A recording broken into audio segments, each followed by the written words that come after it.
deportes, cultura y noticias. 89.1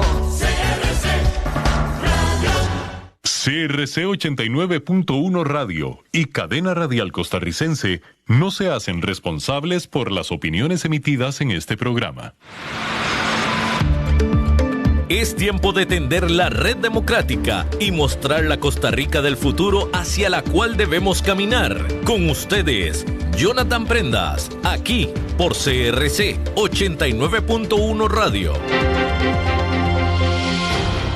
Saludos, ¿qué tal? Muy buenos días, tengan todos ustedes. Feliz 30 de agosto, son las 10:03 de la mañana y estamos empezando una nueva emisión, tal y como lo hacemos desde el 6 de febrero de este año, de 10 a 11 de la mañana en la 89.1 FM y por supuesto en plataformas digitales, @CRC 89.1 Radio en Facebook, también en esta misma red social, @Red Democrática, @Jonathan Prendas, @Francisco Prendas, todos de forma simultánea, y al finalizar el programa, antes del mediodía, va a estar también colocado todo lo que sucedió en el canal de YouTube de Red Democrática y en Spotify también de Red Democrática para que puedan compartirlo, puedan degustarlo, puedan pausarlo, devolverlo, escuchar con atención y así formar criterio, porque estamos plenamente convencidos en Red Democrática que cuando estamos debidamente informados de todo lo que está pasando en el país, en todos los temas, tenemos un mejor criterio para opinar, para decidir, para incidir y para hacer. Porque recuerden que si no somos parte de la solución, somos parte del problema. Aquí solo hay dos formas de ver las cosas. El que no hace es parte de un problema por dejar que las cosas se hagan mal. Y lo que estamos procurando es que esta sociedad en la que vivimos, en la que vamos a heredar a nuestros hijos y a nuestros nietos, pueda tener un nivel de madurez suficiente como para resolver los problemas y no dejarlos en baño María por años y años, porque eso es lo que nos tiene ahorita, con más de un problema grande en el país que tenemos que solucionar.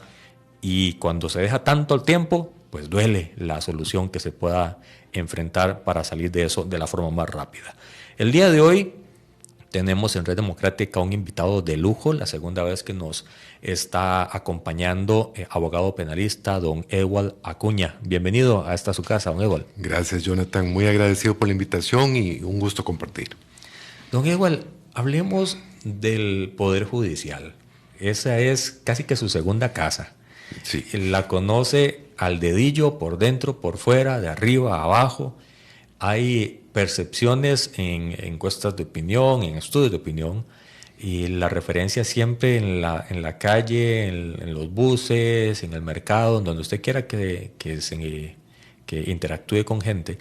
Y es el hecho de que a veces la gente piensa, don Ewald, que no es ni tan rápida, ni tan eficiente, ni tan justa la acción que toma el Poder Judicial en las diferentes ramas para poder dar lo que se dice que es justicia pronta y cumplida.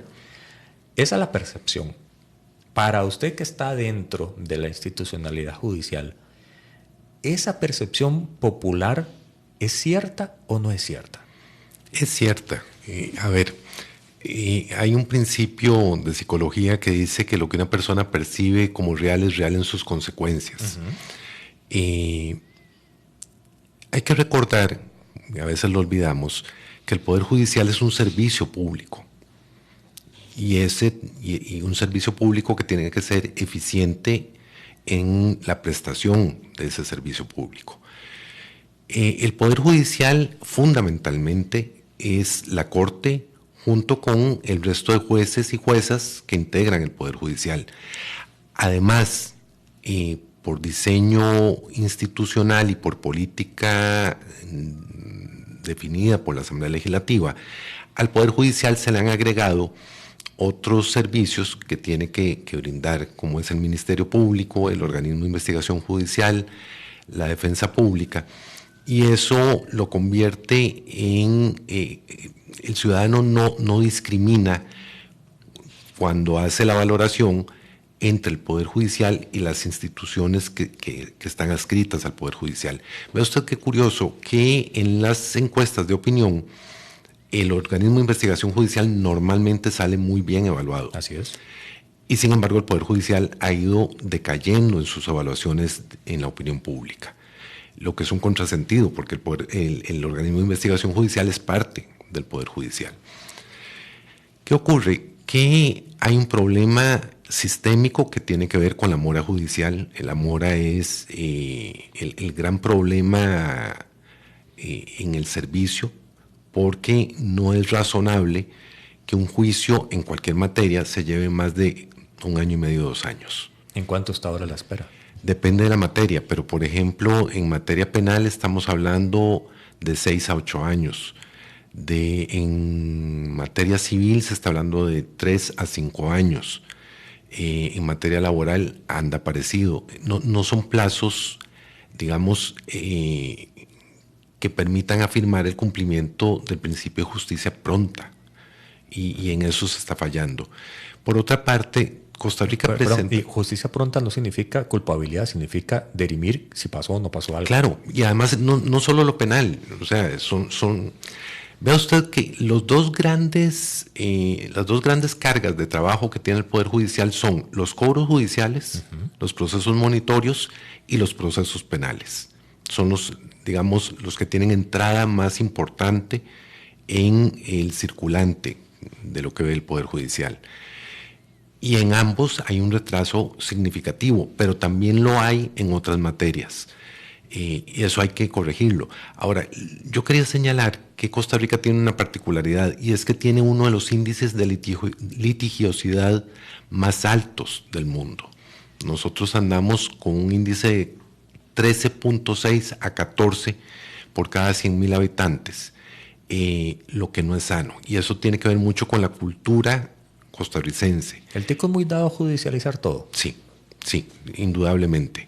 Desde cosas muy simples, como pueden ser los temas contravencionales, hasta temas complicados, y no hemos logrado impactar en grandes reformas que se han hecho sobre soluciones alternas, sobre justicia restaurativa, que permiten abordar más rápidamente el problema, darle una solución más rápida, y no existe la cultura. Es más, hay una sensación de desconfianza hacia esos mecanismos. ¿Por qué? Porque no hemos educado al ciudadano. Si al ciudadano no se le dice, mire, por ejemplo, sus problemas patrimoniales, exclusivamente patrimoniales, discusiones sobre deudas, discusiones sobre contratos, discusiones en torno a la ejecución de obras, usted las puede dirimir en un centro de arbitraje o en un centro de conciliación de manera mucho más pronta y más eficiente que en un tribunal. El ciudadano lo que se plantea normalmente es acudir a presentar una demanda, un procedimiento que va a llevar un tiempo considerable. Eso es, don Eduardo, y me corrige si estoy en una línea equivocada, pero comparando la institucionalidad del Poder Judicial, lo que usted dice, que todo va a la parte ya de denuncia judicial y no a los anillos concéntricos que hay, es como decir que la gente se brinque, le vaya a la clínica y vaya directo a emergencias siempre. Entonces colapsa emergencias. En este caso, el no ir a los centros de justicia restaurativa, el no ir a los centros de resolución alternativa de conflictos, el no aprovechar esa institucionalidad anexa que tiene el sistema, hace de que colapse el sistema ya de juicios y el sistema intrínseco del Poder Judicial. En efecto, preparándome para la entrevista, observaba que en el Observatorio Judicial este año está señalando que un 5% de las causas que ingresan al Poder Judicial se resuelven por soluciones alternas. Solo el 5%. Solo el 5%. Eso no es bueno. Y las soluciones alternas están en todas las materias. Están en familia, están en laboral, están en civil, están en penal. De manera que hay que hacer un esfuerzo hacia el ciudadano de concientizarlo de esas posibilidades que tiene de abreviar y de solucionar más amigablemente los conflictos. ¿Cuándo podemos decir que es un problema del sistema y cuándo podemos decir que es un sistema de cultura? Es que son inescindibles. A ver, la cultura permea el Poder Judicial y el Poder Judicial tiene que dar solución a los conflictos que se le presentan. Esa es la función fundamental del Poder Judicial, es solucionar, dar una solución definitiva a los problemas que se suscitan en todos los ámbitos, insisto, familia, laboral, civil, penal, contencioso administrativo. Me parece que a lo interno el Poder Judicial está haciendo esfuerzos importantes por reducir la mora judicial. Sin embargo, son insuficientes. Falta personal, falta digitalización, falta que la gente también entienda que no tiene que ir todo a eso. Creo que es una mezcla de factores. Primero hay que crear una cultura en el ciudadano de la posibilidad de las soluciones alternas. Ese es un tema. Un segundo tema tiene que ver, el tema personal, a mí probablemente yendo contracorriente para variar, no es el punto. Y no lo es porque desde el 2001 a la fecha se han ido incrementando el número de jueces. Pero el índice o la tasa de resolución del dictado de sentencias ha ido disminuyendo. En lugar de mejorar la parte cuantitativa estadística, más jueces no significa más resolución. No. La evidencia estadística lo que señala es más jueces, menos resoluciones. Entonces hay que plantearse si en los jueces están dando la suficiente mística que es indispensable. Como servicio público hay que tener vocación para el servicio público. Así es. Número uno. Número dos, el tema de capacitación. Un juez capacitado resuelve más rápidamente y de mejor manera los conflictos que se le plantean. Y en tercer lugar, hay que ver, me parece a mí que es impostergable una revisión procesal en las fases de apelación y de casación. Las tardanzas de años en materias civil, laboral, contencioso administrativo, para resolver un recurso de casación no es sano. Sala tercera la que más está durando porque le llega todo. Sala tercera es la que menos dura. La que menos dura. La que menos dura, pero es la que tiene el índice de admisibilidad más bajo. Okay. No, más bajo. De hecho, anda por un 17-18% de los recursos presentados se admiten para conocer solo 17. O sea, de cada 100, 17 entran. Don Eduardo, viendo el tema de que todo va a la institucionalidad y que todos los ticos tienen esa cultura de brincarse fases para llegar directamente a la que se supone en la mente de la gente va a resolver los temas, el presidente de la República hace unos días decía que todo lo judicializan con él y que ahora hablamos 24 causas tiene abiertas en este momento, pero él en conferencia de prensa decía la gente denuncia sin ni siquiera tener prueba.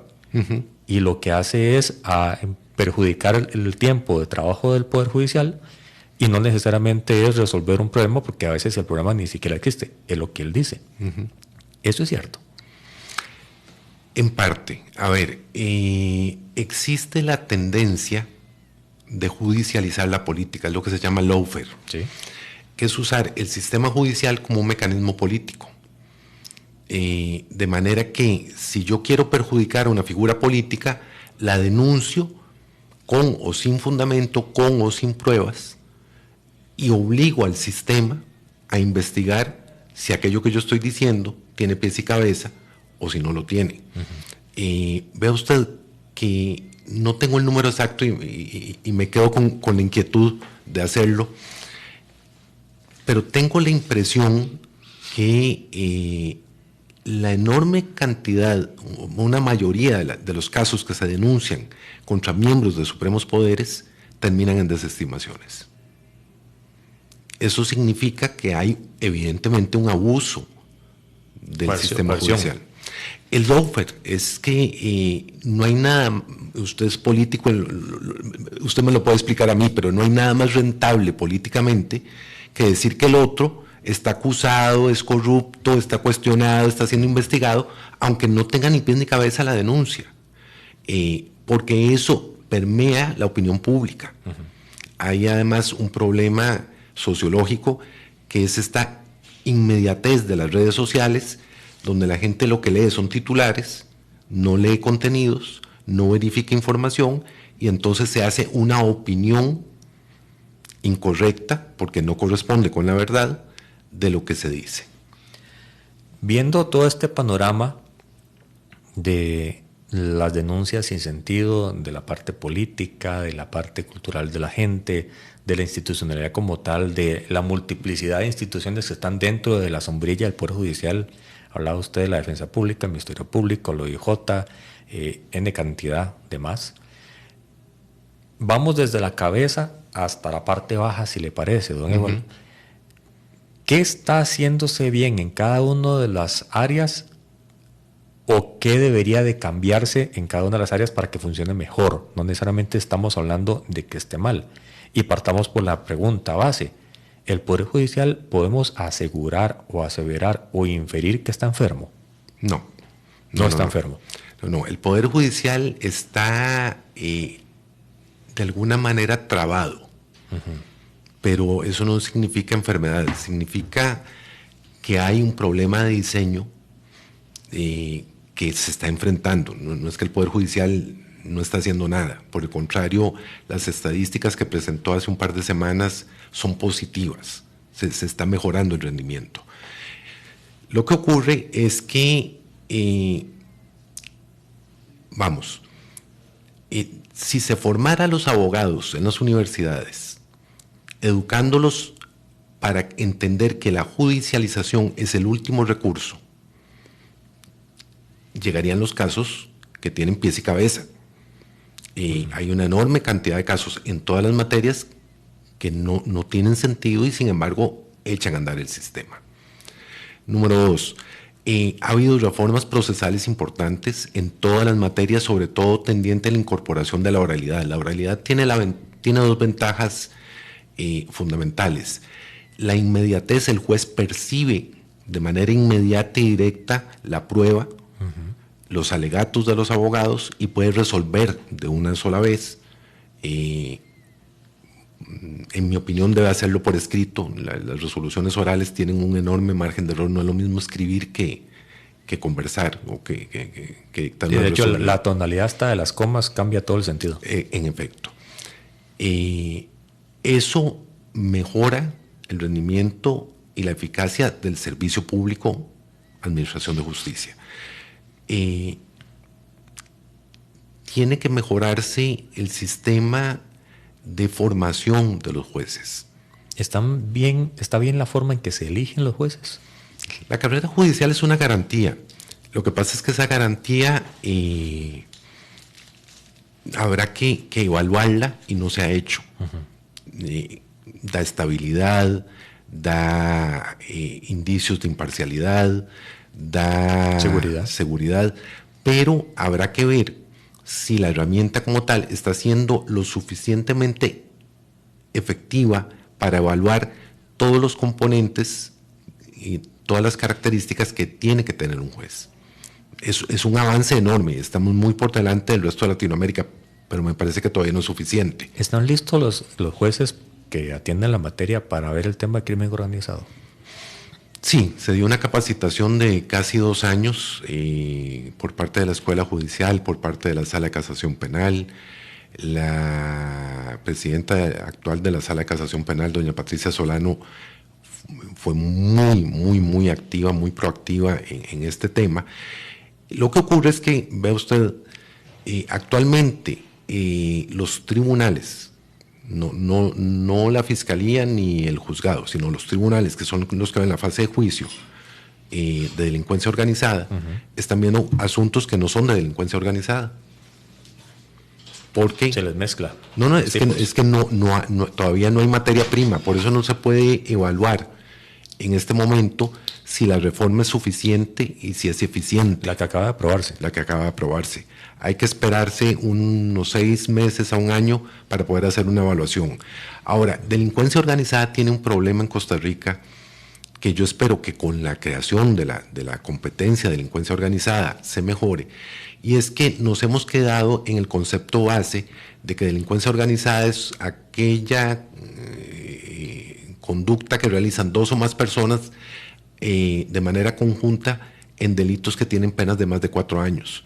Y eso es casi que cualquier cosa. Casi cualquier cosa, sí. Habrá que afinar los conceptos, habrá que afinar qué sí y qué no entra dentro del concepto de delincuencia organizada, donde me parece a mí que los casos bandera van a ser los casos de narcotráfico, que son los que nos van a ir diciendo cuándo encaja, cuándo no, y cuándo efectivamente el sistema es suficiente para enfrentar ese tipo de conductas. ¿Los fiscales son bien electos? Sí. Y en esto me parece que don Carlos Díaz ha hecho un esfuerzo importante por nombrar en propiedad. Era uno de los grandes problemas. Había mucho interinazo. Demasiado. Y eso genera inestabilidad. Inestabilidad y además susceptibilidad. A que si hago algo puede que... o al revés, ¿qué hago para quedar bien? Exacto. Independientemente si mi criterio técnico es otro. El que lo cambie es muy bueno. El que lo hayan cambiado. Por supuesto. Eso es un avance importante. Por otro lado, se ha logrado redistribuir, es decir, asignar en diferentes zonas a los fiscales. Eso significa una mejor distribución de la carga de trabajo. Y por otra parte, en la estadística que presentaba el Ministerio Público hace poco más de un mes, señalaban un decrecimiento en el circulante. El circulante es la cantidad de expedientes pendientes de resolver, y ha ido bajando en las fiscalías. Eso es una buena noticia. Habrá que hacer, como desde fuera, una evaluación de calidad. Es decir, si ese decrecimiento va aparejado de una correcta resolución. ¿Quién hace ese análisis? La academia. Ok. Faltaba entonces gerencia, una visión gerencial. En el caso del Ministerio Público, una visión gerencial, una reestructuración que don Carlos planteó desde el primer día, de 5 grandes ejes. Sí, de hecho cambió las cabezas. Exactamente, y eso le permite llevar mejor el pulso de todas las fiscalías. Me parece que ha hecho grandes avances. Está, como cualquier fiscal general, metido en el fuego cruzado, que significan los casos mediáticos que tienen que ver fundamentalmente con funcionarios públicos. Y ahí es donde tiene que ser muy eficiente para resolver en un sentido o en otro, es decir, para acusar, y abstraerse del problema mediático. Salirse del problema mediático. Si cae en el juego mediático, es muy probable que se equivoque, como cualquier otra persona, y ese margen de error no lo tiene la Fiscalía, sobre todo porque hay un cuestionamiento permanente de la ciudadanía de que en los casos grandes, y llaman grandes a los mediáticos, no hay una solución pronta. El tema de la defensa pública, la defensa pública, ¿cómo está? En la defensa pública, don Juan Carlos, que es el director de la defensa pública, tiene 2 ventajas que yo siempre las he reconocido y algunas veces me lo han reclamado. Tiene personal con mística. O sea, el personal con más mística del Poder Judicial es el de la defensa pública. Eso es un plus, porque con facilidad da la milla extra, el que está convencido de lo que hace, que quiere lo que hace, que ama lo que hace. En segundo lugar, tienen una capacitación permanente, tienen un sistema de capacitación muy eficiente. Y en tercer lugar, ha logrado ir incrementando el número de plazas, pero además creando defensorías especializadas de acuerdo con ciertos temas, que permite un trabajo más eficiente por parte de los defensores públicos. Ellos tienen un gran trabajo porque la mayoría de quien está preso pues busca este tipo de defensa. En efecto, pero además tienen que atender pensiones alimentarias, además tienen que atender asuntos laborales con la defensa social. Es muy complicado. La defensa pública figura poco en los medios de comunicación, pero tiene un trabajo enorme y muy diversificado, que don Juan Carlos, me parece, ha llevado bien y está haciendo muy eficiente. Los magistrados es otra de las áreas del Poder Judicial. En algún momento se ha dicho ponerle un límite a la cantidad de periodos, en otro momento que cambie la forma de ser reelecto, que la reelección o no sea igual que la primera elección, es decir, que tenga que buscar los votos suficientes para poder estar, y no que signifique que si no alcanza, por defecto quede en la reelección de un nuevo periodo, que los requisitos, es decir, a nivel de Asamblea Legislativa, el tema de la elección y reelección de los magistrados siempre es el tabú de si se está haciendo de la forma correcta y si se está atendiendo la salud de todo el Poder Judicial como tal. Bueno, es que la Asamblea Legislativa tiene una especial alergia al Poder Judicial en este sentido. En el afán de respetar el principio de independencia del Poder Judicial, la Asamblea Legislativa se olvida que quien define qué tipo de jueces a nivel de Corte Plena quiere, qué visión quiere del Poder Judicial, es responsabilidad exclusiva de la Asamblea Legislativa. Entonces se autocontiene y no hace un análisis crítico de qué es lo que quieren para el Poder Judicial. La visión debería ser totalmente in-house de la Asamblea. Claro. No debería ser permeado por presiones del Poder Judicial, presiones mediáticas o presiones de donde sea. No. Me parece que es una barbaridad que eso ocurra, y ocurre. Y ocurre, claro que sí. De hecho, cada elección de magistrados, ahí todo el mundo se vuelve a ver porque se sabe la presión que viene. Claro. Y eso está mal. La presión no. Lo que está mal es doblegarse a la presión. Puede haber opinión y eso es sano. Es sano, es parte de la democracia. Pero hay un temor reverencial a definir qué es lo que quiero yo para la Asamblea Legislativa, para el Poder Judicial, visto desde la Asamblea Legislativa. Y entonces se ha convertido el nombramiento de magistrados en una carrera de atestados académicos. Que eso puede ser bueno en cuanto a que es necesario que esté capacitada la persona que se vaya a nombrar, pero es insuficiente porque no me dice la visión que tiene del Poder Judicial, ni de cómo el Poder Judicial está conectado con la sociedad y sobre todo con el servicio público que debe brindar. ¿Para usted debería de cambiar la forma de los periodos de los magistrados? Yo desde la época de la universidad sostengo que se puede permitir la reelección hasta por una vez. Es decir, 16 años. 16 años, que es la mitad de la vida laboral de cualquier persona. Y es suficiente. Y aquí no estoy juzgando ni valorando los magistrados que tienen más de 16 años, a quienes respeto y a quienes algunos les tengo muchísimo cariño y admiración, pero es un tema de garantizar que vaya ocurriendo la necesaria renovación de la institución. La endogamia es un mal complicadísimo porque las visiones se pegan a un modelo que no necesariamente va a tiempo con la realidad social, que es muy cambiante. ¿Evita la evolución del derecho? Sí. La visión del derecho, hay que recordar que es un fenómeno variable de acuerdo con las circunstancias de la sociedad. Y hay que entender que esas variaciones en la sociedad permean o deben permear la resolución de los conflictos por parte del Poder Judicial. Las visiones, digamos, muy estructuradas, muy apegadas a un momento, que no tienen capacidad de acoplarse a esa evolución social, hacen que puedan generarse inclusive soluciones injustas. Es como el tema de si es una visión conservadora o liberal de X o tal magistrado, y que si la mayoría de la sala es más liberal, entonces los fallos van a ir en un sentido. Bueno, es que los jueces no son ángeles. Sí, claro. Son seres humanos que tienen ideología. Y cuando hablo de ideología no me refiero a militancia política, aunque algunos la tienen.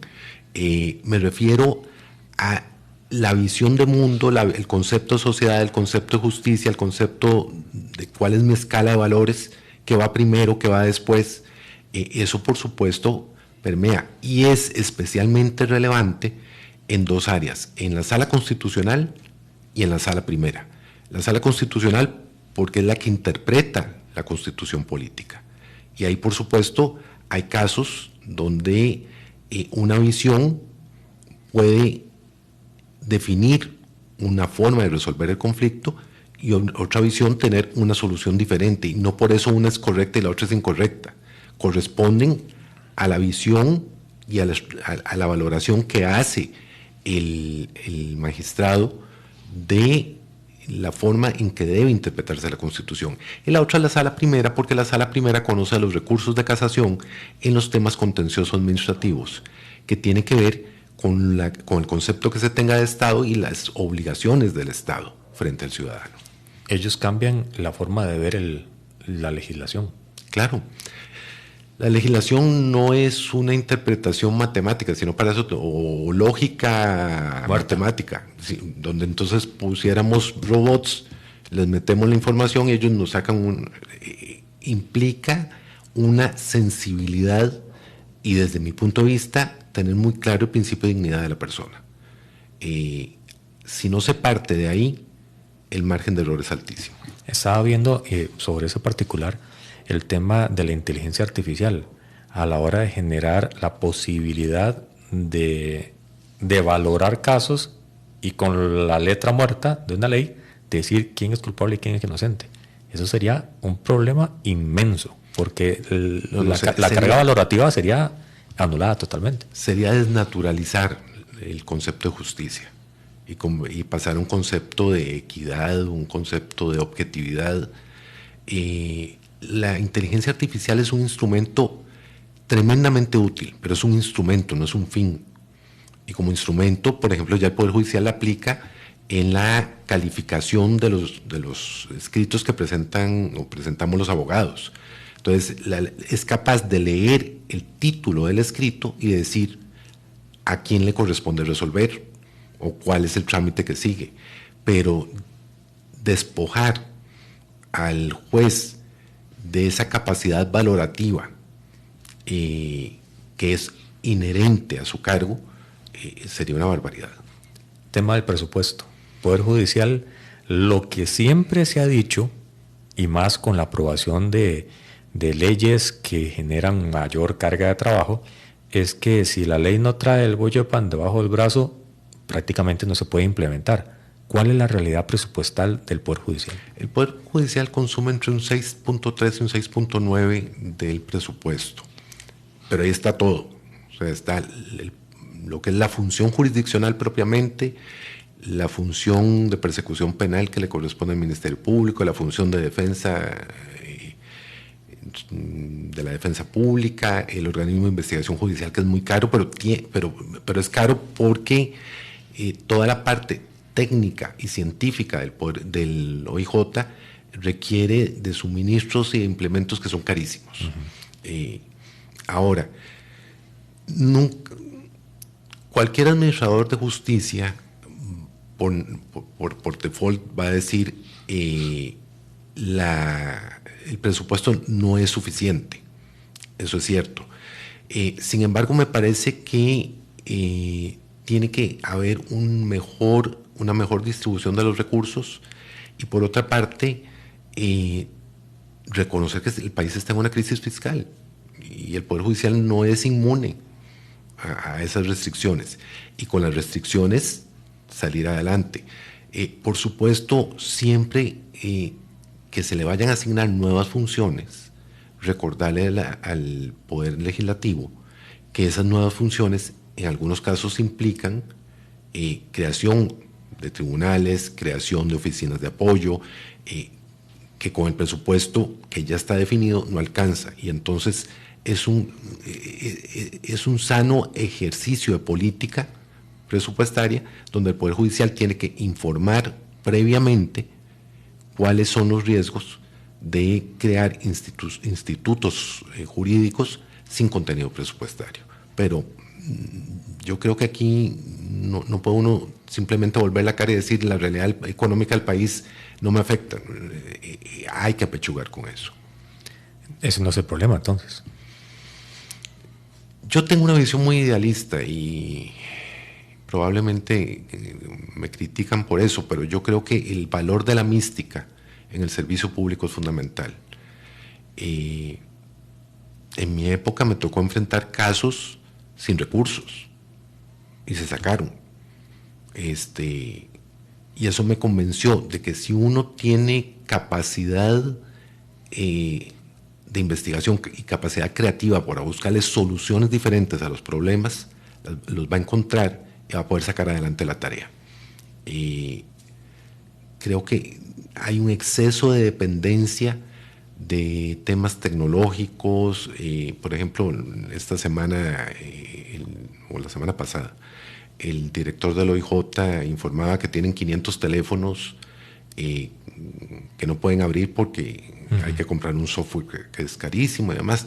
Bueno, la pregunta es, si no puedo abrir el teléfono, ¿qué otros mecanismos tengo para llevar adelante el proceso? No se puede uno quedar pegado en los peros, sino que hay que buscar soluciones. ¿El OIJ cómo está funcionando? A brincos y saltos, y en esto... ¿Sería sano sacar al OIJ del engranaje del Poder Judicial? Mi visión, la que he sostenido siempre, es que lo que sería sano es, a nivel de reforma constitucional, sacar el Ministerio Público con el OIJ y darles autonomía, garantizando, eso sí, que la elección de la Fiscalía General y la elección de la Dirección General del OIJ estén siempre a cargo de la Corte, para evitar la politización. Esa es mi visión. ¿Sería sano? Me parece que sí.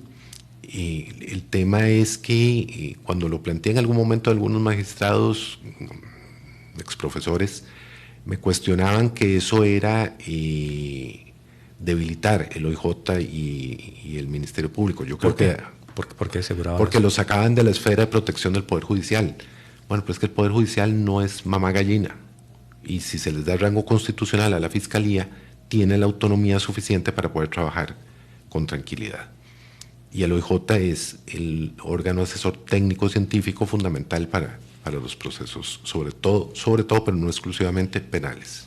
En algún momento también expertos en seguridad han dicho que el OIJ terminó haciendo mucha función policial administrativa, sí, y no necesariamente acoplarse a lo que debería de ser su naturaleza de investigación y de encontrar la pieza de la prueba suficiente para un proceso. En efecto, el OIJ tiene por definición legal la obligación de investigar los hechos ocurridos, no de prevenirlos. El OIJ no está para evitar que se cometan delitos, está para investigar los hechos que se investigan, y además temas de paternidad y temas de riesgos laborales, etcétera. Me parece que tiene que haber un ajuste en esa línea, pero ese ajuste necesariamente pasa por definir la coherencia de la política de persecución penal, la política criminal del país, que sigue siendo un gran ausente. No existe. No. El tema de la política criminal va de la mano con el sistema penitenciario. De hecho, hay un alto flujo de personas que reinciden y vuelven al mismo lugar donde empezaron. Y hay otros, la semana pasada estaba viendo un muchacho, que a pocas horas de ya quedar libre, se escapó. Uh-huh. Bueno, a ver, la política criminal es muy amplia. Uno de sus ejes tiene que ver con la política penitenciaria. El problema es que la política penitenciaria se ha reducido a el nivel de contención. Es decir, yo aquí lo meto y usted aquí no sale. Pero mientras está aquí adentro, ¿qué hace? Del Vecchio en el siglo XIX decía que eso hacía que la cárcel fuera la universidad de delincuentes. Uh-huh. Yo creo que nosotros no hemos tenido la capacidad de hacer la transición de la estricta contención a la resocialización. No existe, de hecho. No. Es muy baja la cantidad de gente en el sistema que entra en un proceso de educación o de emprendimiento o de cambio de forma de ser para poder salir mejor.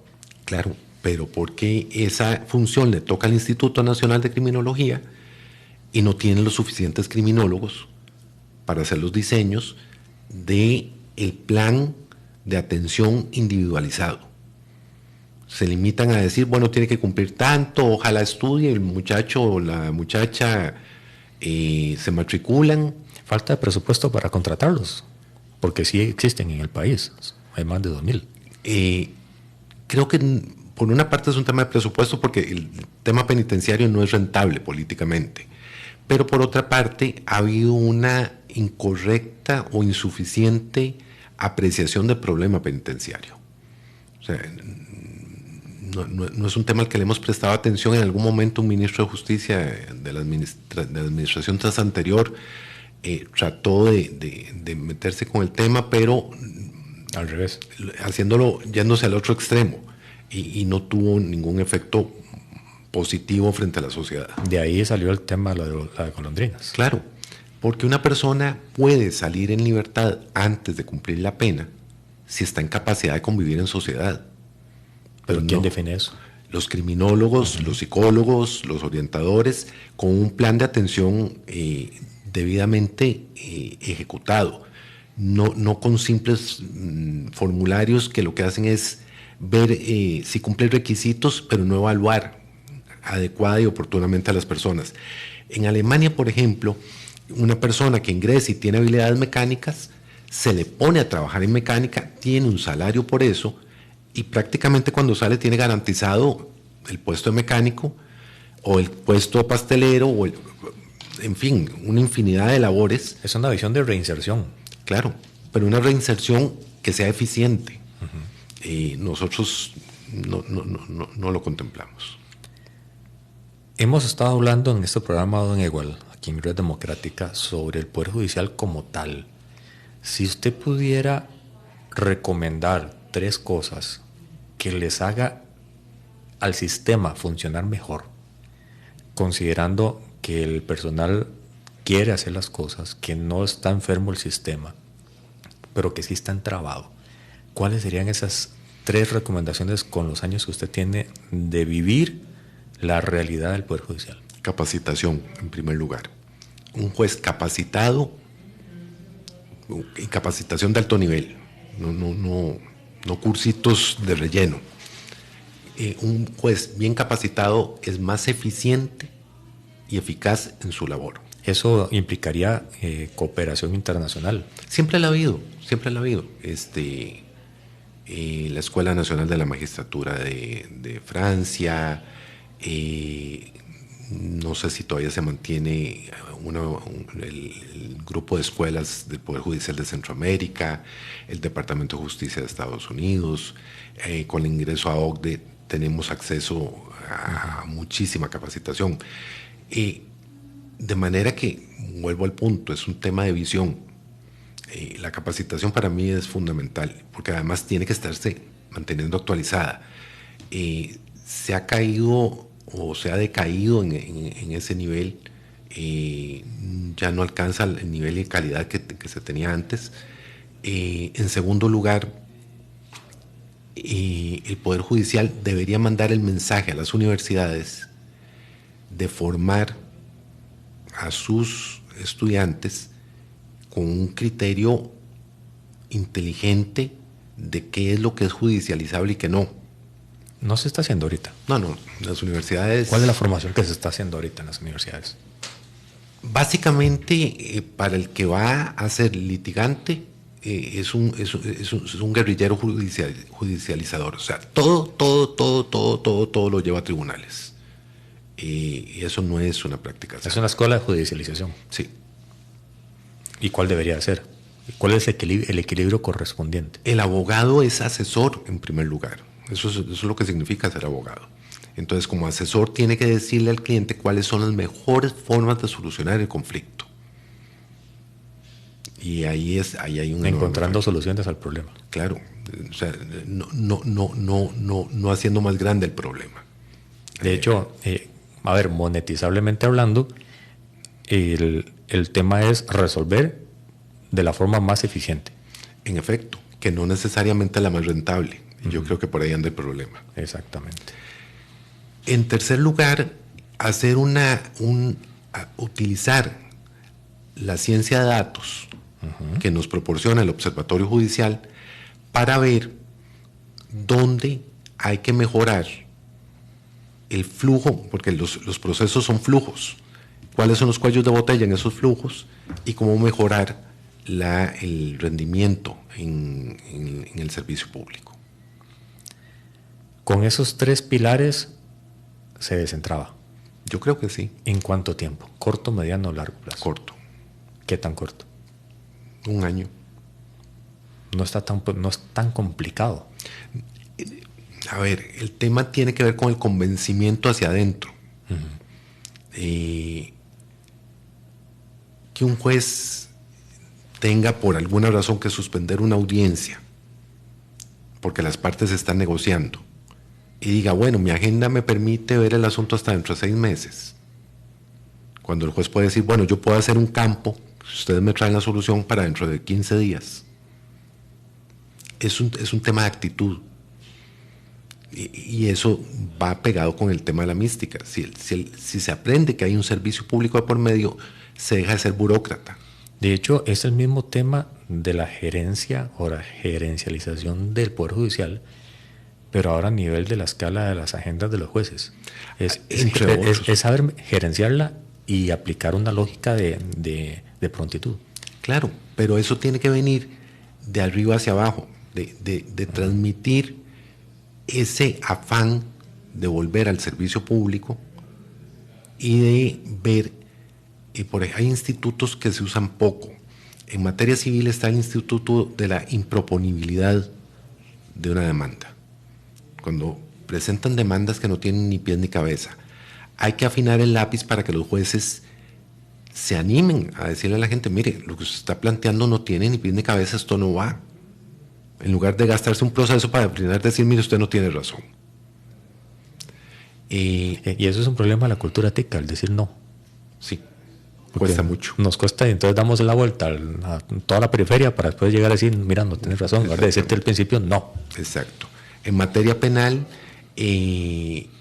capacitar a los jueces, por supuesto a los fiscales y defensores, en temas que tienen que ver con atipicidad. Hay mucho asunto que se denuncia que no es delito y sin embargo se hace todo un proceso de investigación para llegar a decir, mire, no.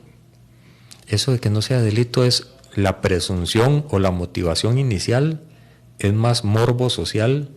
No, ¿O cómo es que funciona? En penal hay 2 problemas. El tema mediático es siempre un péndulo muy complicado, porque hay en algunos casos un afán de querer quedar bien con la inmediatez. Y el otro problema tiene que ver con capacitación. O sea, hay casos que por complejos o por raros se investigan, pero a priori aquello no es un delito. Puede ser un incumplimiento contractual, puede ser un problema de carácter familiar, pero no es un tema... Una falta menor. O una falta menor. Entonces ahí hay filtros que hacer. Hay que transmitirle al usuario del Poder Judicial que ya dentro de los procesos, todos los procesos, prácticamente todos, tienen la posibilidad de soluciones alternas. Entonces, pero hay que enseñarle al ciudadano que, mire, antes de llegar a sentencia y todo lo que eso conlleva, usted podría arreglar su problema. Y eso no se está haciendo. O sea, la sociedad no está recibiendo ese canal de comunicación de la institucionalidad del Poder Judicial de primero venga aquí. No hay una comunicación eficiente o suficiente. Me parece que todavía falta por por transmitir las enormes ventajas que tiene para el usuario y por supuesto para el Poder Judicial. Terminamos con el concepto de comunicación. Comunicación es educación. Sí. Entonces, la educación al ciudadano es fundamental. A mí me invitaron a la Comisión de Derecho Penal y de Criminalidad del Colegio de Abogados. Y una de las propuestas que se planteó, que yo confío que en algún momento llegue a permear, es la necesidad de que el sector privado, la empresa privada y los medios de comunicación colaboren en la educación del ciudadano. ¿Y cómo lo educan? Comunicando, informando que hay un montón de opciones de solución de los conflictos. Que el conflicto no es pelear para al final ver si me dan o no me dan la razón. El conflicto es resolver. Exactamente. Don Edward, en un par de minutos, ¿cuál es la reflexión final del estado o situación del Poder Judicial? La está pasando mal como Poder Judicial, es decir, la opinión pública está siendo severa, con alguna razón.